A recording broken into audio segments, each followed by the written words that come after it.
Hi friends, welcome to our channel. ఇవాళ వంకాయ fry అండి. చాలా సింపుల్గా ఫస్ట్ టైం చేస్తున్న వాళ్ళు కూడా ఈజీగా చేసేటట్టయితే మెథడ్ అయితే చూద్దామండి. ముక్కలను అయితే ముందుగానే చిన్న చిన్న ముక్కలుగా కోసేసుకొని కొద్దిగా నీళ్ళు వేసుకొని అందులో ఉప్పు పసుపు వేసి ముక్కలను అయితే నీళ్ళలో వేసుకోవాలండి.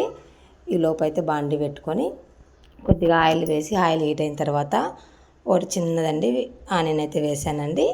ఆనియన్ వేసాక కరివేపాకు వేయాలి. కరివేపాకు తిరువాత గింజలు వేసేసి అవి వేగిపోయిన తర్వాత మనము ముందుగానే కోసి పెట్టుకున్నాము ఆ ముక్కలను అయితే ఇందులోనే వేయాలండి.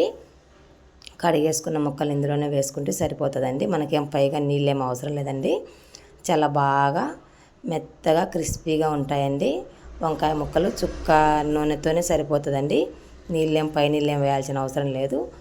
కొద్దిసేపు వేయించి మూత పెట్టేసి ఉడికిపోతాయండి. మూత మళ్ళీ తీసి ఇంకొద్దిసేపు వేయించాలి. చాలా బాగా చూడండి, కలర్ అయితే చాలా బాగా మారిపోయింది.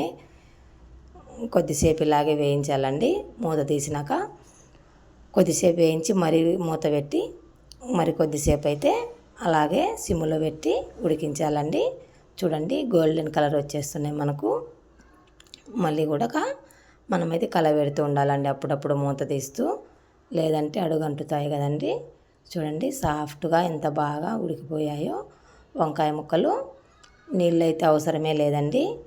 మనము కడుక్కున్న నీళ్ళతోనే వంకాయ ముక్కలు మనకైతే బాగా ఉడికిపోతాయి. మరి కొద్దిసేపు మూత పెట్టేస్తే కొద్దిసేపు అలాగే వేయించితే చూడండి ఎంత బాగా కలర్ అయితే మారిపోయాయి. ఇందులోకైతే పుట్నాల పొడైనా కానీ వేరుశనగలు పొడైనా చాలా బాగుంటుందండి. నేనైతే పుట్నాల పప్పు, వేరుశనగలు, ఉప్పు, కారము, తెల్లవాయలు వేసి పొడి అయితే కొట్టేసానండి. ఆ పొడి అయితే వేస్తున్నాను.